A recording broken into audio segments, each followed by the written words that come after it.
বর্তমান সময় ভারতবর্ষের মধ্যে কিন্তু রাজনৈতিক স্থিরতা এই বিষয়টা কিন্তু এখন আর নাই। আগত যেমন মনে হইতো যে হ্যাঁ বিজেপি আছে, থাকবে আগামীতেও, এই যে স্থিরতা ভাবটা এটি কিন্তু এখন নাই।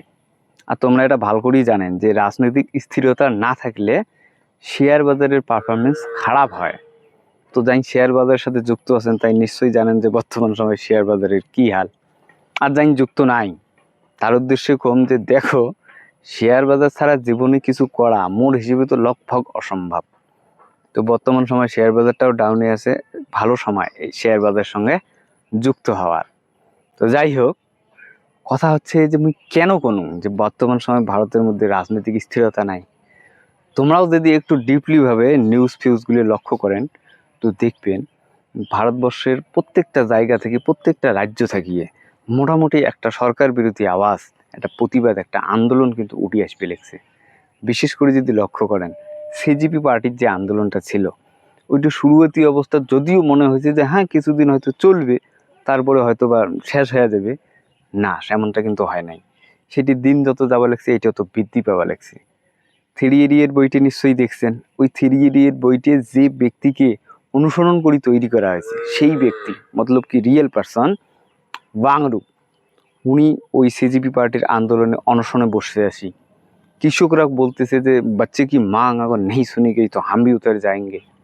2000 কংগ্রেসের যে বব্বর শেঠ ছিল ওরাও বর্তমান সময়ে জাগ্রত হয়ে গেছে। এরাও মনে হয় 2029 সালে যে মহান লড়াইটি আছে সেই লড়াইয়ের জন্য প্রস্তুতি নিবে নিচ্ছে। তো গোটে মোটে সব জায়গায় সরকার বিরোধী একটা আওয়াজ, একটা প্রতিবাদ, একটা আন্দোলন কিন্তু দাঁড়াচ্ছে। আর আমার পশ্চিমবঙ্গের কথাটা যদি ধরেন, পশ্চিমবঙ্গে তো প্রতিটি গ্রাম, প্রতিটি চায়ের দোকান অবধি আন্দোলনের শেষ নাই, মতলব কি বিরোধী কথাবার্তার শেষ নাই।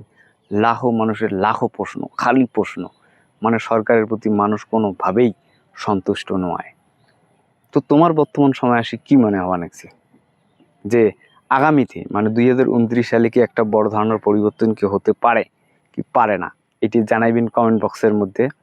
আর যদি মনে হয় যে হ্যাঁ হইতে পারে, তাহলে মুই তোমাকে কম যে ভাই এই পরিবর্তনটা তখনই সম্ভব যখন তুমি কথা বলবে, তুমি মুখ খুলবে, তুমি প্রতিবাদ করবে। যতদিন করো নাই ততদিন এই পরিবর্তনটা সম্ভব না। তো প্রতিবাদ করা মানে তো থোড়ি নেই এটি যে একদম যে মিছিল করা লাগবে, মিটিং করা লাগবে, রাস্তার নামি করা লাগবে, এসা নেই। যেমন আমরা ভিডিওর মাধ্যমে তোমার সাথে কথাবার্তা কওয়া নিচ্ছি, এমন করেও করা যায়। গোটে মোটে 2029 সালের যে লড়াইটি আছে এই লড়াইতে আপনার বিশেষ প্রয়োজন, আপনার যোগদান বিশেষ প্রয়োজন। তো মুই তোমাকে রিকোয়েস্ট করি মেটিয়ে যে এই যে বিজেপি সরকারটা, এটিকে যদি তোমরাও যদি পছন্দ না করেন, পরিবর্তন যদি চান, তো অবশ্যই কথা বলবেন আর প্রতিবাদটা করবেন। আর এই সরকারটাকে কেন হট করে আমরা পরিবর্তনটা চাইতেছি, দেখো তোমরাও হয়তো বা নোটিশ করছেন অপারেশন সিন্দুরের সময় যখন পাকিস্তানের সাথে অপারেশন সিন্দুরটা হলো, তখন কিন্তু আমাদের প্রতিরক্ষা মন্ত্রী পার্লামেন্টের মধ্যে দাঁড়াইয়া কইছে যে আমাদের কোনো ধারণার সৈনিক প্রাণহানিতে হয় নাই। তো ঠিক আছে, হয় নাই, ভালো কথা, কিন্তু সেইটাই বর্তমান সময়ে আসি প্রকাশ পাওয়া লাগছে যে আমাদের 6জন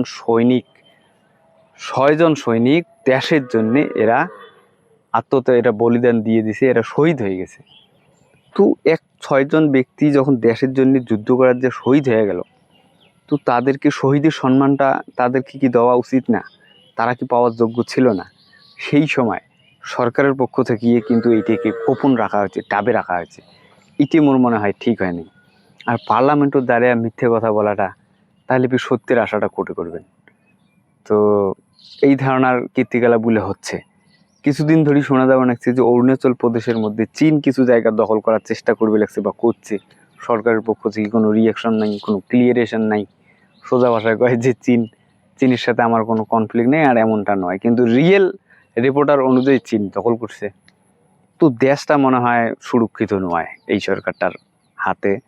তো দেশের স্বার্থে হলেও, সংবিধান বাঁচার স্বার্থে হলেও 29-এ যে লড়াইটি আছে এই লড়াইয়ে আপনার খুব দরকার, আর আপনার যোগদান বিশেষ মূল্যবান।